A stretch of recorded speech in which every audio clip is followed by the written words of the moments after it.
Hello, everyone. As I'm seeing, we have participants are joining our sessions for the day. Welcome, welcome, and we will soon start our sessions for the day. If possible, I would like to invite everyone while we're waiting for more participants to join. Briefly share your name and also the program and college university you have graduated from. If you would like, you can also drop your LinkedIn URL where you can also network with one another as we're going through today's sessions. Right, thank you so much for joining. All right, we are going to wait 1 or 2 more minutes, and I am going to also start presenting my screen.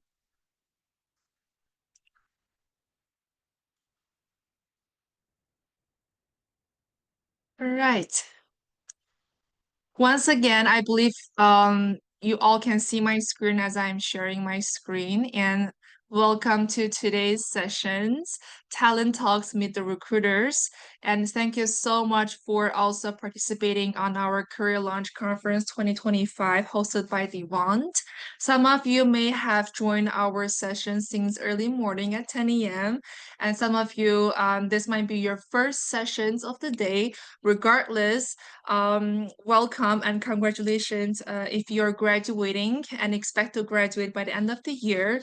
And this is a very important moment for you to also celebrate your achievement as well as be well prepared on what is coming up next. That's another reason why we're having today's sessions by inviting our great guest speakers to learn directly from the professional themselves. I will give a few more minutes. If possible, please once again put your name and also your program of studies, institution you're graduating from in the chat. Also drop your LinkedIn URL if you'd like to network with one another.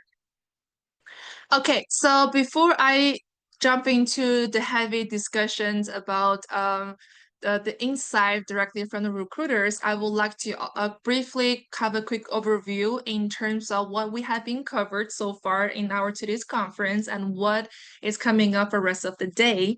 As you're seeing right now, we're in our part 4 sessions, meet with recruiters and hiring managers.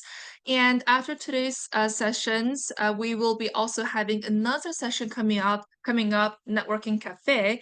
This is a session where you're able to also directly connect with professionals and be able to get direct insight and pro tips on how to really improve your networking skills when it comes to in-person and virtual opportunities. And after our networking cafe at 6, we will be hosting graduation party all the way until 9 p.m. on by Twitch. And this is where we'll be doing some fun activities, some games with some DJ coming up. So if you would like to connect with all graduates in different part of the countries, I will definitely recommend you to also stay tuned to our graduation party happening at 6 p.m.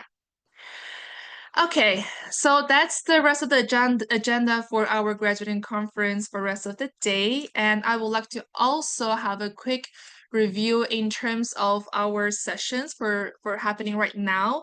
All of you are automatically mute as the set of the webinar. But of course, if you have any questions, you can always put them in the chat, or you are also able to see there is a Q&A sections pop up and you can directly put your questions, and we have Devon team members available to provide you the answers that you needed. And of course, at the end of the sessions, we will leave some time where you can also ask questions, and our participants and panelists will be able to directly answer the questions for you. And I would like to also invite you to stay tuned to our Devon information on our website. On the events page, you're able to also see the rest of the event that is happening every Wednesday from 7 to 8 p.m. Eastern Time. Those events are free for you to register and attend. Okay, so I have gone through some of the key quick agenda review, and I would like to introduce myself to the audience. I am Laisha, and I am working at Devon as Client Success and Program Manager. I have been working in higher educations and also in church development for a little over 7 years, combining with my academic education. And also, I have been actively working with Demand team to really support international students as well as newcomers in Canada to really improve their skills and also enhance their portfolio where they're able to stay and succeed in Canada. Today, we are inviting our two amazing guest speakers, Jonathan and Sean, to share their industry insight as well as pro tips when it comes to recruitment and also their industry insight. Jonathan, hi, would you like to unmute yourself briefly to say hi to the audience? Hi, everyone. Nice to meet you. Thanks for inviting me. Glad to be here. Thank you so much, Jonathan and Sean. Sorry about that, just coming off mute. Congratulations, graduates, and welcome. And I'm certainly excited to be here as well and to share some industry insights with each of you as we go through this process. Thank you. Great, thank you so much. All right, well, I guess the first I would like to invite Jonathan. Perhaps you can briefly introduce yourself in more in depth in terms of your professional journey and your current industry, what you're currently working at. All right. Thank you. So I've been in recruitment for 15 plus years. I started off first volunteering and then working in an agency setting. So I have experience working in boutique style agencies, which is something we used to call headhunting. So they call it sourcing now, but I used to be a headhunter from the beginning, worked with a lot of Bay Street firms. I worked in-house at Seneca for 5 years, so recruiting faculty for post-secondary. So that was a Mm-hmm. nice experience. I've worked a lot with commercial real estate companies, and now most recently residential real estate. So I have a lot of experience working at a national level with US, Canadian companies, all different Mm-hmm. types of multinational, local, privately owned.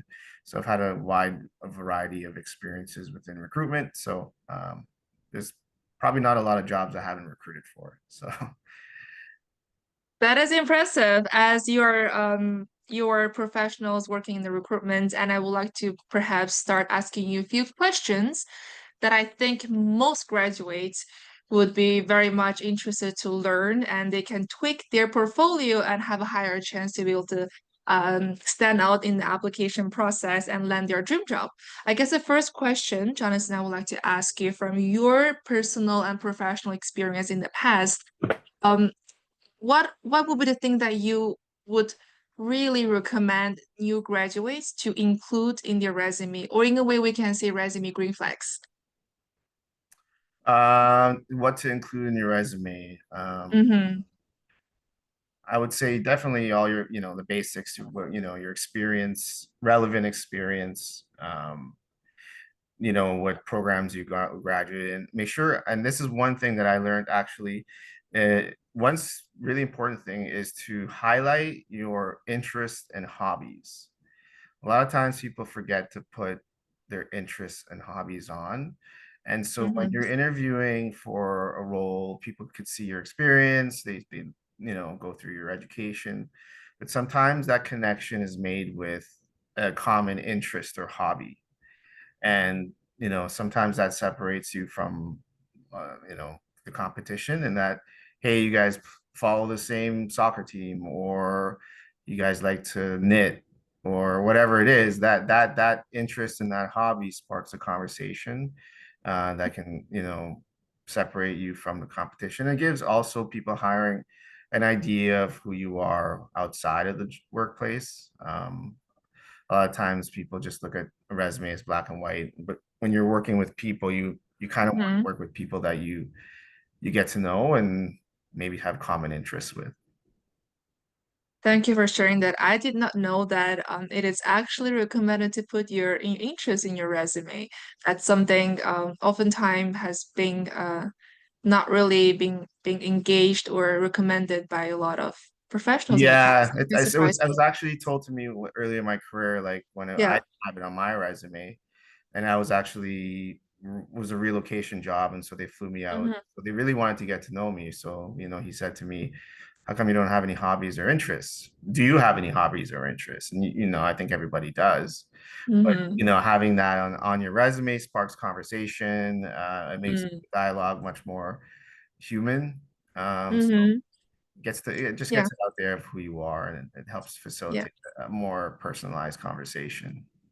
Yeah, I guess I get that also makes a lot of sense to show that you're actually a more dynamic person than just what you present on your resume. Then I guess the next most immediate interest coming from the graduate would be how they can really impress in the interview when they're actually land an interview. Oftentimes, a lot of grads would be very nervous because they may have spent a lot of time preparing for the interview, and after a lot of rejections they have received, they may oftentimes will put a lot of pressure and stress during the interview. So, how would you say for someone who is newly graduated to really stand out and impress, leave a good impression in the interview? Well, I'll admittedly say I'm not good. I interviewed thousands of people, but I don't like being interviewed myself, so I can relate. It is a nerve-wracking thing, and that's Mm-hmm. where I try to be cognizant of that to set people at ease. But Mm-hmm. I would say you look at it as not a competition, but a way of connecting with someone. Um, Trying to get too much information out, or talking too fast, or trying to impress the person you're interviewing sometimes backfires, because people think you're kind of cocky, or you're overly confident, and you may lack the willingness to learn and Mm-hmm. be a sponge if you come across as a Mr. or Mrs. Know-it-all about everything. So sometimes coming out with just, speed and trying to get too much in there, you lose your audience, because they kind of stop listening at a certain point, because it comes out like a sales pitch. What you try to Yeah. do is be authentic about it. You're like, be a real person, relatable person. Try to bring up, the what is it, the SWOT, whatever. So think of real examples, and Mm-hmm. trying to answer, and even if it's not a big work experience, think of things that you in your life or at school you can relate to answering the question. So, try to be specific. Don't try to get too much in, because you Mm-hmm. exhaust your listener, and Mm-hmm. be authentic. So just don't say what you think they want you to say, but think about what, comes across as authentic, so that you don't sound like everybody else or scripted. The worst is have interviewing somebody who you feel like they're just reading off a script, and it's not really who they are. They're just saying it Mm-hmm. because they think that's the best answer. So there's no right or wrong answers in interviews. Yeah. Sometimes it's how you articulate your answer. So Mm-hmm. finding a way of being relaxed and natural about it, and quite frankly, you have to be confident, and not desperate. So you can't come across as a desperate person begging for the opportunity. You have to come across as a person that they would want to hire you because they feel you would bring something to the organization. Thank you for sharing that. I remember my first interview, which I was competing against 200 applicants. After 4 months, I finally landed the final interviews, and I was cut by the interviewers saying you have been telling too long the answers, and they passed the interview time. So I was trying very hard to impress the recruiter. And that, exactly as you said, did the exact opposite of what I wanted. I Mhm. couldn't get the interview, couldn't get the job, but definitely lesson learned. And I do see a lot of candidates when they are first answering a simple question, tell me about yourself, they share a lot of details right at the get-go. And maybe that's something would be also good to be balanced when in an interview. Try to see it as a conversation that between Yeah, the two side.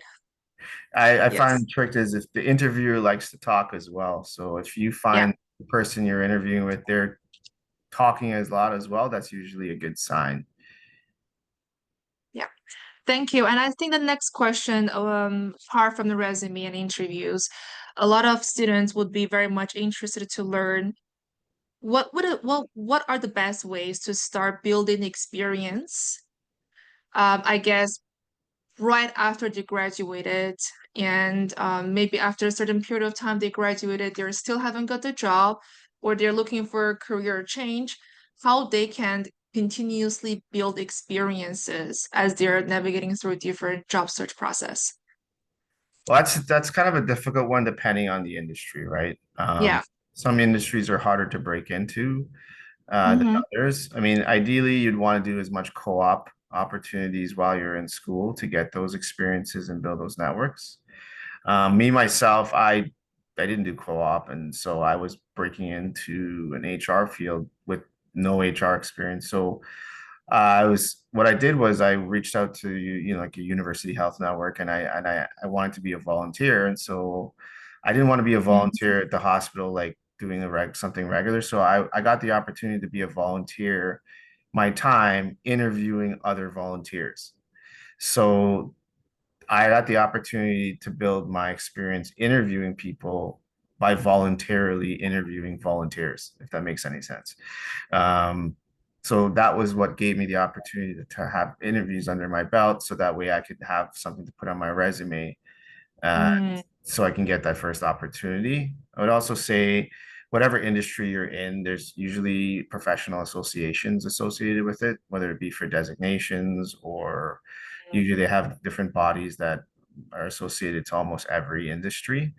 So Mm-hmm. maybe joining them, and they usually have volunteer opportunities. I know if you join the HRPA for human resources, they have volunteer opportunities where you can kind of like engage, and they have networking Mm-hmm. events. Um, Mm-hmm.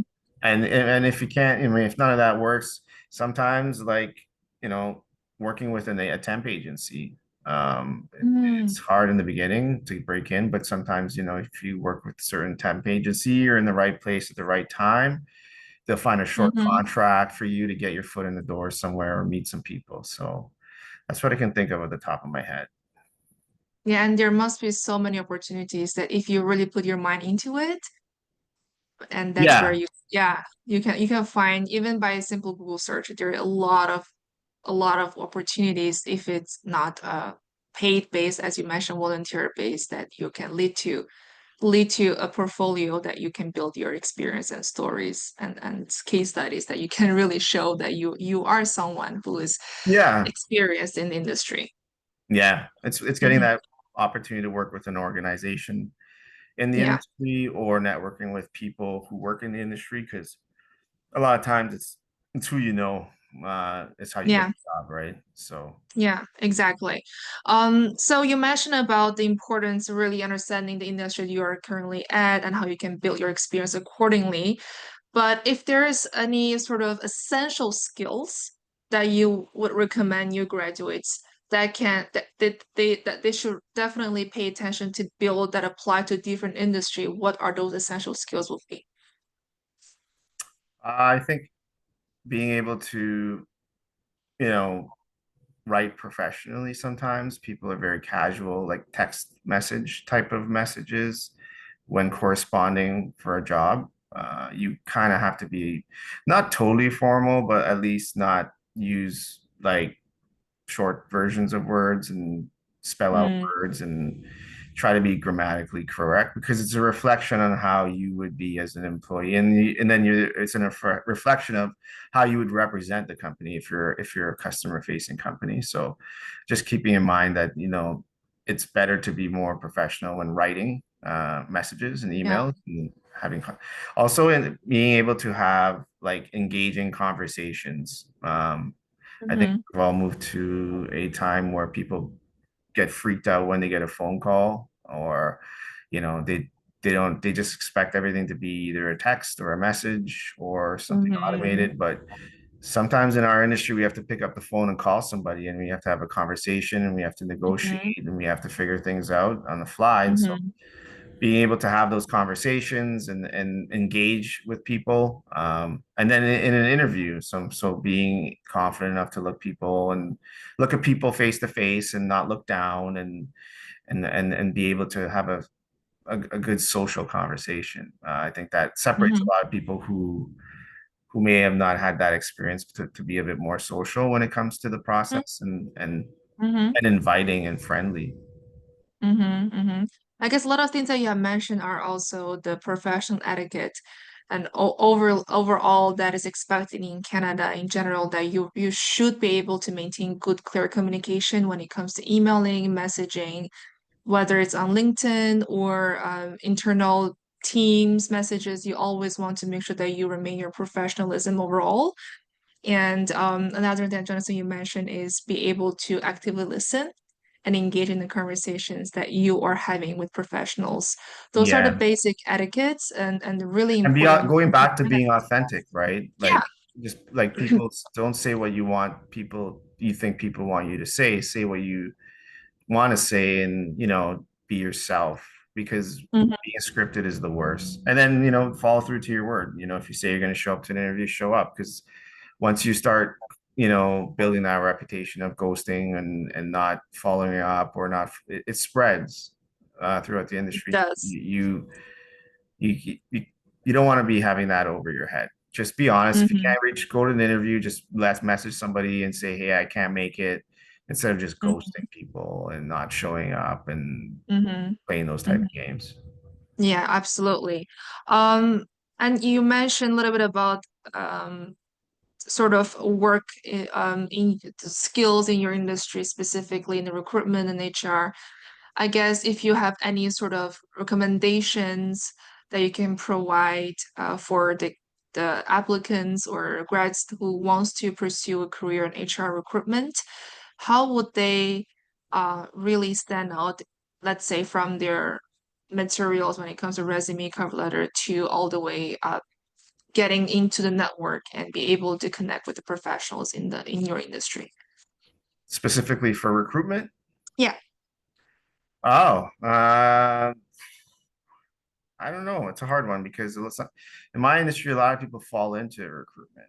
Ah, interesting. Because it's just one aspect of HR. So HR has got many different aspects to it. So Mm-hmm. people do it for a little while and then they move on to generalist roles or they try different areas. But Mm-hmm. coming into recruitment, sometimes you got to start from an agency world as sales, or you start as a Mm-hmm. coordinator, Mm-hmm. entry level coordinator, Mm-hmm. and you got to be basically you got to target companies that are growing. Recruiters work where there's heavy growth, um, or we're not needed. So you'd have to target industries that are growing heavily, um, Mm-hmm. hone your skills as a recruiter. So there are some courses you can take to become a certified recruiter. There's different paths. I took the Mm-hmm. HR path, so Mm-hmm. I did all the courses in the exam to get my designation as a CHRL. Um, so you can go that path or sales path through agency world where they hire you in, they train you up, and it's heavy sales. Mm-hmm. Or you come in through an organization in house as entry level Mm-hmm. and kind of start off as a coordinator, Mm-hmm. administrative, and then you learn how to do it and you can move up into it. Thank you for sharing. I didn't know anything about the recruitment industry in general.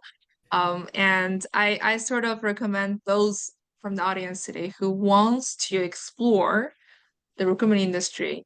And while you are in the process of looking for a job, you may have some spare time. You would want to look into some courses, certificates, or network with professionals to get direct insight from the industry that you would like to expand further on and build your portfolio accordingly.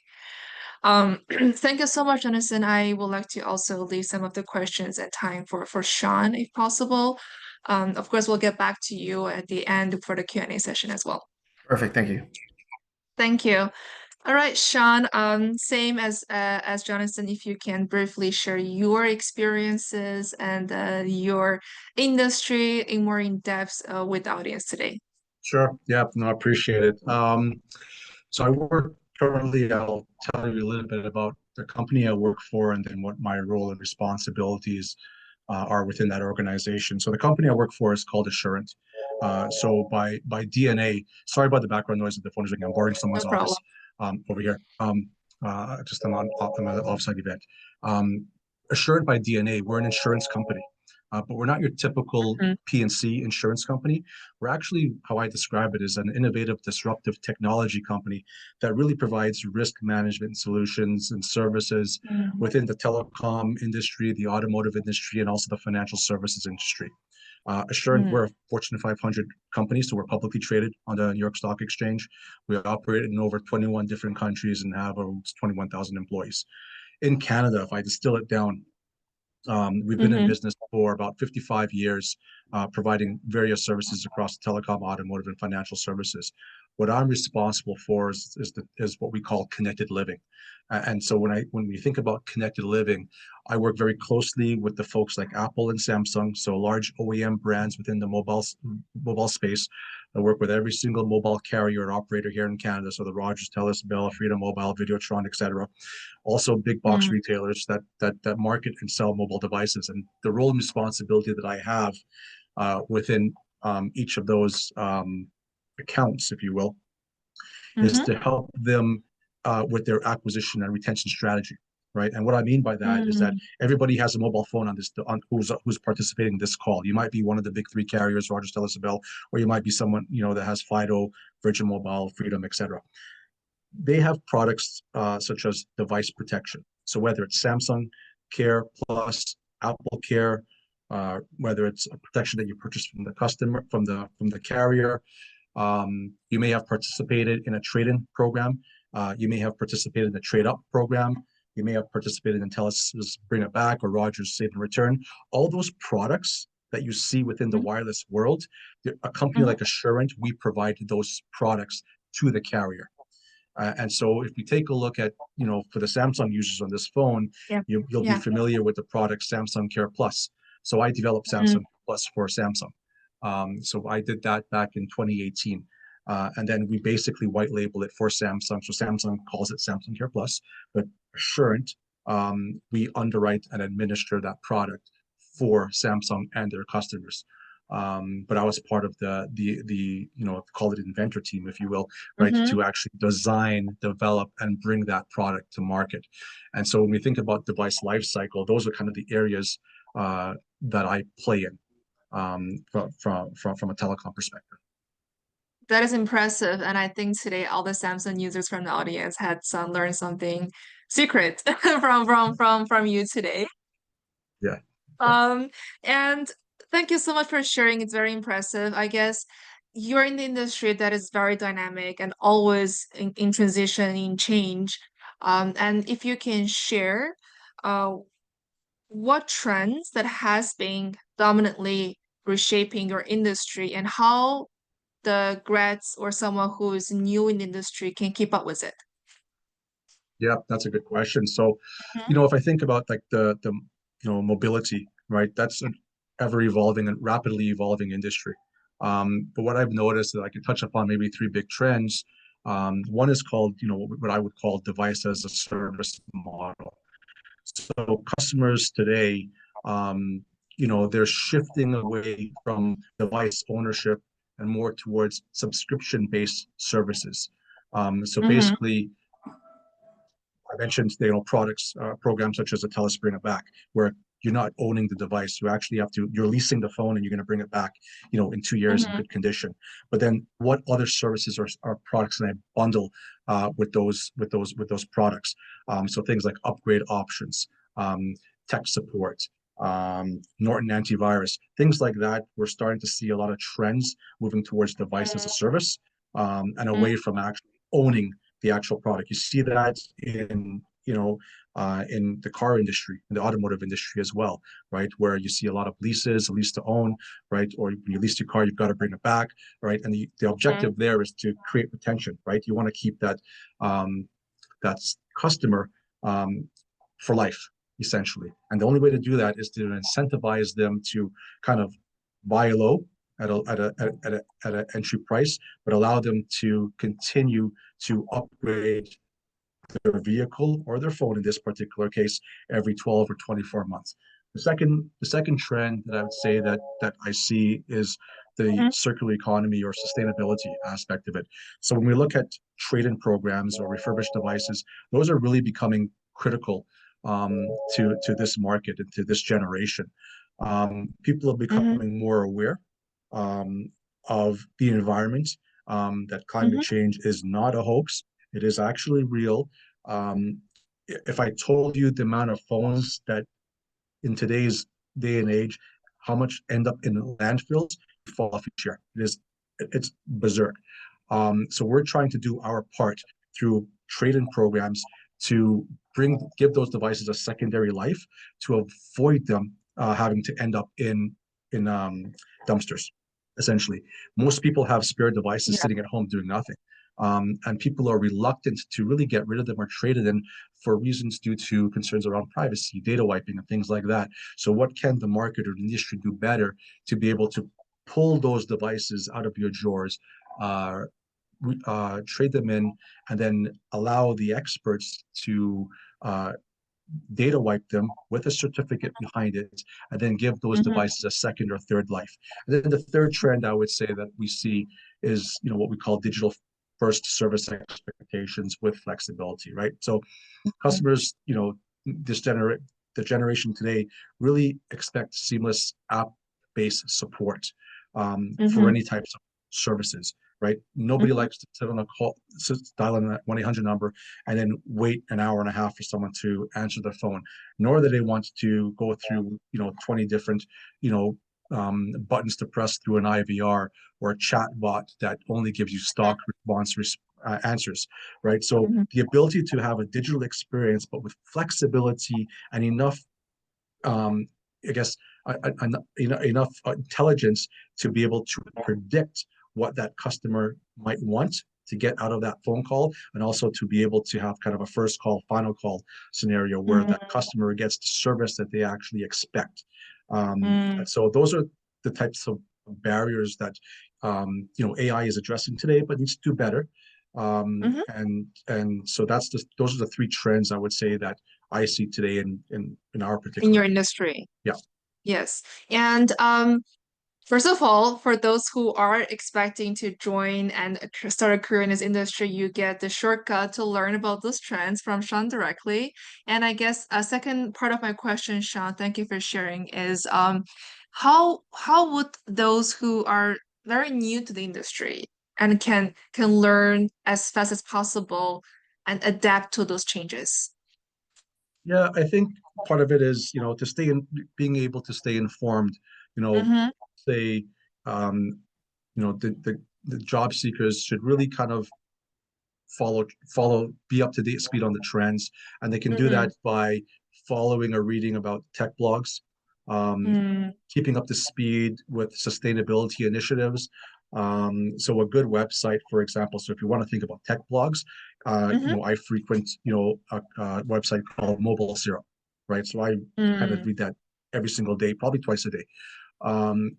Other websites, for sustainability related issues. I follow the UNFCCC, so the UN Framework for Climate Change Convention. So that's a really good site where you can kind of get the latest and greatest from a global perspective. We work very closely with through some of our trade-in programs where we have UN certified programs where we participate in, where those devices that are traded in, where we participate and we give those devices to give them a second and third different life. Those are just kind of the two things that really come to mind. Of course, like the other thing is that staying up to speed with startups. Like in Toronto, we've got a massive startup community, right? With the Norris, district and things like that. So there's different newsletters that come out of that kind of from that area. I would say keeping up to speed with that, because fintechs and technology and Toronto is on the map from a global perspective when it comes to technology companies. It's astonishing that it's becoming a little, small Silicon Valley, not just the Waterloo area, but also the Toronto area as well. But just to have that from a Canadian perspective, being recognized on a global scale is quite impressive. And then I'd say maybe the fourth thing, right? If you've got real good time on your hand, right? There's a bunch of different trade shows and summits that happen on an annual basis. So last month there was the Canadian Telecom Summit that was held at the convention center. So that's something to attend. You have every single person from the CEO right down to manager level that attend this conference from all the tech companies in Canada, and then the other trade shows that that you want to attend. They're a little bit, not in Toronto, but one is called the Consumer Electronics Show, which I attend every year, and that's in Las Vegas in January. And then the second one is what we call Mobile World Congress, which is another tech show held in Barcelona every single year. Thank you for sharing the insight. Again, for those who are based in Toronto, I think it's best that if you want to pursue a career in the industry, go and network and meet with people, and connect with those, have a conversation, and that's where you're also able to learn the direct insight from the experts.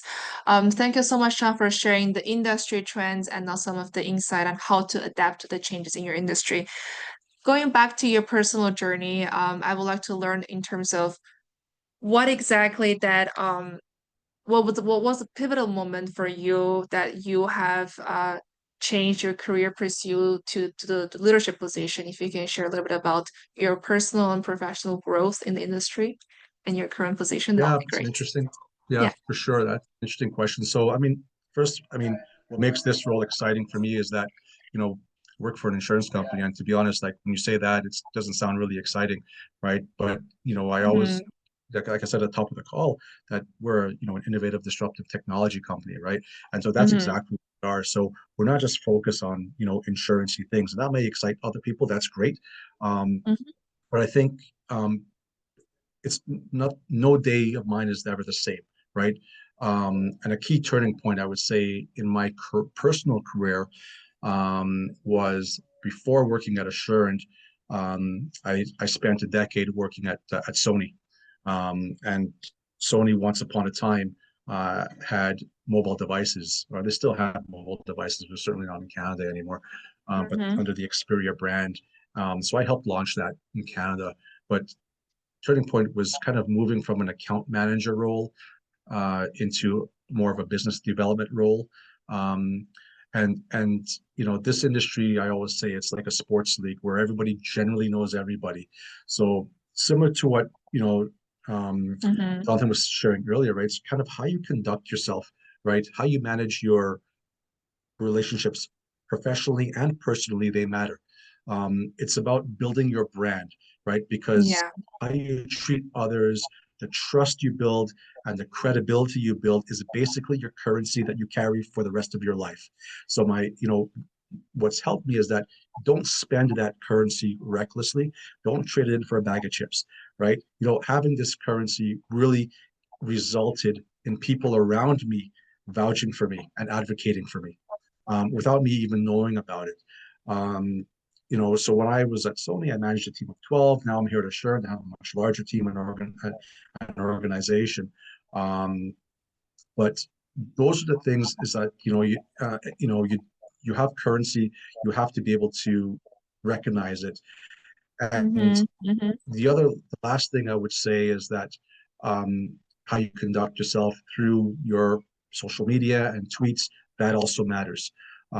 Those are things that when I'm hiring, I look for that, and being able to communicate, not only on a job interview, but how you communicate through your social media posts. And I'm not talking about communicating using the Toronto slang. It's like real communication, Mm-hmm. proper Mm-hmm. professional communication that makes Mm-hmm. sense, that where people stand. So those are the things that really matter and still matter today. So those Mm-hmm. are, so when I think about kind of holistically going back to your question, the pivotal moment, it was really about, the currency that I was able to build that's kind of Mm-hmm. carried me through my career and still does to a large extent. Thank you so much for sharing. And it's very much connect back to what Jonathan earlier shared about how you communicate, you present yourself, and also shows a character of you as someone who's trustworthy and have the credits and also great work ethic that builds your credibility in your network, especially as you want to progress in the industry. They will ask for reference. They will look into your background information. They will look at how you as a person outside work, at work, that you have built your branding and your portfolio along with your work achievements. I have two more questions, Sean, to ask. The first sort of question that is again tied back to your industry as emerging industry with a lot of changes happening. What are the talents that um, that your industry that you're seeking for? Yeah, I mean, a wide range, I would say. So Mm-hmm. we always have openings for entry-level jobs, so such as project coordinators, uh, project management, project management, account coordinators, account management, data analysts, of course, data science roles. Um, Mm-hmm. we are a risk management company, so if you have strong financial acumen, that's kind of always the North Star, right? At any Mm-hmm. insurance company, we have actuarials, right? That they live and breathe numbers day and night. That's not my forte. I kind of wish that was my strength sometimes, right? But I would say having a really strong financial acumen, um, it's beneficial, not just in an Mm-hmm. insurance role, but just generally in so those are kind of I listed probably 7 different types of skills there that are all over the map, but speaks to the diversity of my industry that I'm in. Mm-hmm. So and then you don't need experience. Obviously, you have to start somewhere, but your experience really is around your currency, right? That's your Yes. experience that you bring to the table, right? Mm-hmm. Organized are you? How did you communicate? How are you conducting yourself? Jonathan mentioned, do you show up to your meetings on time, right? You're representing yourself, right? So those are the things that's that's your experience that you bring to the table, your enthusiasm. Did you do research on that role or the company or the organization that you're interviewing for? Show me that you're Mm-hmm. actually interested, understanding that we know you're gonna apply to 100 different jobs, and you'll probably, by process of Mm-hmm. elimination, um, Mm-hmm. pick the one that's best suited for you, but you still have to show up because that's Yes. part of the journey, right? And then Mm-hmm. once you're in, continue to learn, be a sponge, right? So I'll pause there because I'm rambling on a little bit there, but that's kind of holistically what I would say. Thank you for sharing. When you say show up, that's a starting point. And also, you mentioned there are so many skills that really, really the industry is in need of. That also shows there's so much potentials in your industry and also potentials to grow. Well, tied back to the fintech, tech, and AI concept that is embedded in your industry and growth. What would be those so looking into the hot topic of AI and in your industry, uh, what it mean for someone who is seeking for entry level job, uh, like how they can navigate it through and really utilize those terms because it's very generic, but yet it's also very specific. Sure. Yeah. No, I mean AI. It's it's growing. It's here. Mm-hmm. It's Mm-hmm. not going anywhere, and it could be applied to virtually every single Mm-hmm. aspect of every industry for every particular role out there. It's not Mm-hmm. perfect.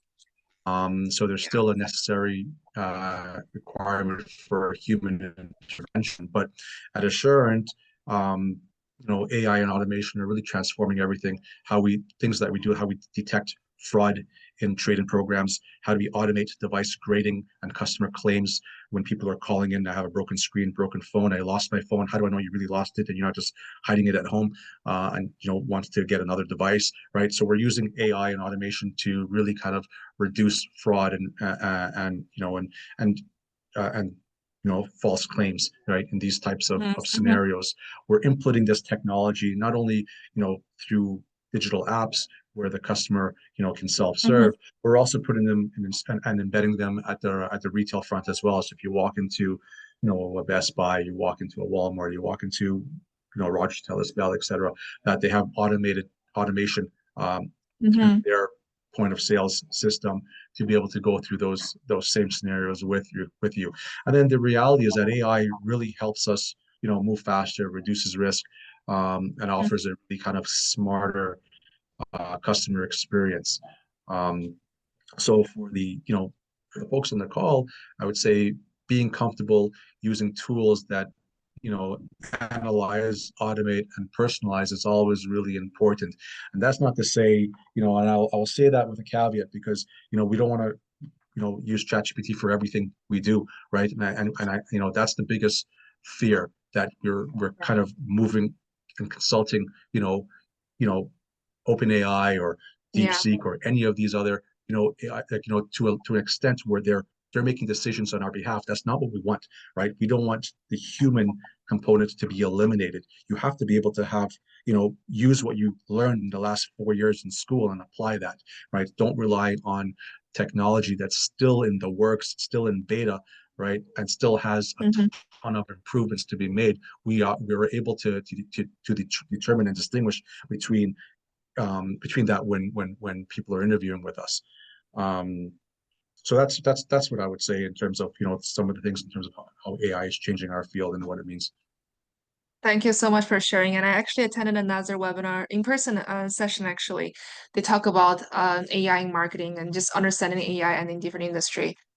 They mentioned it's not the technology is occupying the job, it's more of the people who can navigate the technology, such as AI, to really stand out in their career in the competition that we're seeing nowadays. Those are the questions I prepared for Jonathan, Sean, for today. But of course, I'm seeing there are a lot of conversation have happened in the chat.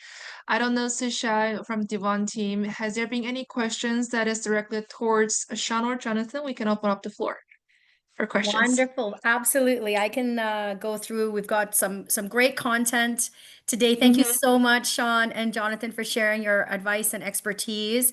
I am seeing some good questions in here. We do have some time, so I'd love to go through Yeah. them. I've got someone here that's asking, there was an AI question, actually. I'm going to go to that. They were just sort of asking, like in general, like how do you actually land an interview with this AI generation that's going on right now? So when you're going through, I guess, people who are reaching out to you on LinkedIn, or you're looking at applications, any advice for someone to move from like the resume to the interview? Open it up to either one of you, Sean or Jonathan. Like how can people stand out now with the use of AI and in the application process? For me, I've had companies that had bots. I've had AI, lots of AI software. We're the largest property management residential company in North America. So we just launched an AI product today. But if you want to get past the AI, we don't really use it. It's not really, it's a filter usually. Some big banks do it, but it's keywords. So make sure you have the keywords connected in your resume to what's on the job description Okay. so that it's mirrored in, because that's what they narrow it down to, those words that are on the posting. Okay, that's really good to know. So you don't use AI you use it for the filtering, but not the actual screening You process. actually have to make a disclaimer now to candidates to say, are you comfortable with us using AI? And um, I mean, AI has always been there. It's been Google, right? Now it's just automated Google. It's nothing crazy where we're making hiring decisions. At Cushman and Wakefield, maybe about 4 years ago, we had a bot that was going in the system and rejecting people, and it failed tremendously. And we had to not use it because it wasn't working, because it it's a human touch type of business. So Mm-hmm. um yeah, I'd say using AI to write cover letters is pretty nifty, because you can connect Mhm. the description to your resume and ask it to create cover letters and then edit it, of course. Um, that would be ways where you can kind of speed up things if they ask for cover letters, but definitely tailoring your resume to the job description is a key way of getting your resume pulled up to the top of the pile, really. Okay, great. Thank you. Sean, any thoughts from you in terms of how to get beyond AI and get that interview? Yeah, I mean, Jonathan touched on a lot of good points. I think the other, I'll go back to the human element, right? Um, how do you make yourself stand out? Um, and so that the more no's you get, the closer you are to a yes, right? Is what I'll say, right? So that what I mean by that is that, well, it might involve reaching out to the hiring person directly, right?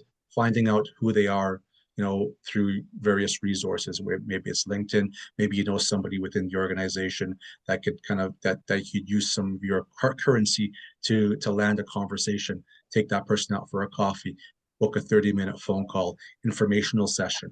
You're just gathering intel, right? You're not interviewing. In fact, you're interviewing them. They're not interviewing you, right? So those are kind of the other side of things that you could work at from the other side of aspect, as opposed to landing an interview. You could say, I'm actually would like to schedule an informational session to learn about your company. Do you have 20 minutes to spare? I'll buy your coffee, right? The reality is that I don't know too many people that would say no. Right? If any good leader in an organization would, if someone's reaching out to them in a professional way, and they'll find 20 minutes, 10 minutes in their day to do that, because we've all been to that spot once upon a time in our lives. Either that or they're sending to me. Hey, John, can you please screen this person? Perfect. There you go. Background I'll do check. that. Get those daily. Exactly. Can you just talk to this person for me? They found a way of penetrating into the organization and getting somebody's attention. So now we have to sort of, even though if they're not even close to what we're looking for, we have to kind of do a courtesy, because it's coming down because they found a way to connect with somebody high up in the organization. Okay. So, John, let's play on that a bit. So, another question here is, what are some red flags that you notice? And thanks, Sean, so much for your tips as well. I mean, I think that it's really hard, like navigating, to try to get Yeah. their attention. But what about like red flags? Like when you are connecting with anyone, are there any red flags that you see and you're like, okay, no, this is not the right match for this position? A lot of times, well, we don't have enough time for this, but Okay. a couple of things I would advise against. Let's just say Okay. it like that. Okay. Okay. Don't walk into the office. We've been getting a lot of walk-ins of people walking into our office demanding to speak with somebody about recruitment. So don't do that. It rubs people the wrong way. No one wants to show up at your house and ask for your time, or without being scheduled. So I don't know who's giving that advice, but we've been getting a lot of these people walking into our office, with a resume. I'd advise against that. Red flags would be also just, falsifying things on your resume, like titles. So if I know you work for this company at this site doing this, I know you can't have that title. You're embellishing your title, right? So embellishing things on your resume. So when I do have to sit down and talk to them, I'm like, okay, so what's your actual title? It's not what they put on their resume. Okay. Intersecting dates, so dates that don't line up. Yeah, embellishing their role pretty much. Okay, that's really good. We always try to encourage people to like be honest, because especially I've worked with recruiters for, almost 30 years now, and you guys, you're pretty good at figuring things out, and when you do probing and following up to figure out the truth. So it's just better to be honest right up front. So Yeah, It's because that's going back to authentic, be authentic to yourself and to the people that you're interviewing with or connecting with. a lot of times we knew the person that was in your seat previously. So Yes. That's great. That's great suggestions. Thank you so much. And Sean, any last words of advice or thoughts before we close our session? Yeah, I'd say just maybe three things, right? One, a couple of quotes that come to mind that, I kind of live by today. People don't plan to fail, they fail to plan, right? And, that's, I believe that was John Berkeley that said that, American politician, but, that's true to its every sense, right? And that works whether you're setting up a job interview, reaching out to someone to connect with. You have to have a plan. The second thing is, reading is the key to success. That's what my dad just taught me, right? And, read up about the company, right? Read about the person that you're trying to reach out to. Read about the news of that organization. Why do you want to work for that company? What's the synergy? And then the third thing is that when you're communicating, I always say you've got two ears, one mouth. You should listen twice as much as you speak. Like take that to heart, right? Because you never want to be the smartest person in the room. Be a sponge, soak it up, and learn. Right? This is the three things which kind of I'll close off on and say that. Thank you Thank you so so much. much. Yeah, that's great. Well, I think that we're running out of time. We're at 3:24, but please join me and Laisha in thanking both Sean and Jonathan for being here Thank you so today. much. Thank you guys so much. Really appreciate your time and expertise. We've got a lot of graduates who are looking to break into the industry or come back in. I see some people who have quite a bit of experience, some people over 20 years, trying to get a second career path. So really, truly appreciate your time. And your attention, everyone, for joining. There is a poll that I just launched. Love to hear from you in terms of scheduling future events. You know, Devant offers these free weekly and monthly events to learn from recruiters and hiring managers. This career launch conference was organized for you. So please give us your feedback so that we can continue to organize events that help you to be successful. And Laisha, I'll pass it back to you. Thank you so much. Thank you so much. Yes, so also I would like to invite everyone to go to our website, devant.ca, and check out our events and other services offered at Devant. If you have any questions that you want to reach out to Devant team, you can always email us at info@devant.ca. And I would like to also invite everyone to stay tuned. We have 2 more sessions coming out. One is Networking Cafe right after the session we're having right now. And at 6 p.m. we have graduation party coming up. So Sean and Jonathan, welcome to join. It's going to be on Twitch. I'll send you the details. It'll be Gemstone will be playing, so you can put in your request. I'll definitely give you guys a shout out. So again, thanks. Have a great rest of your day, and we'll see you guys soon. Okay, bye. Thank Thank you you. very much. Bye. Right. Great. I'm ending this session. Was it good?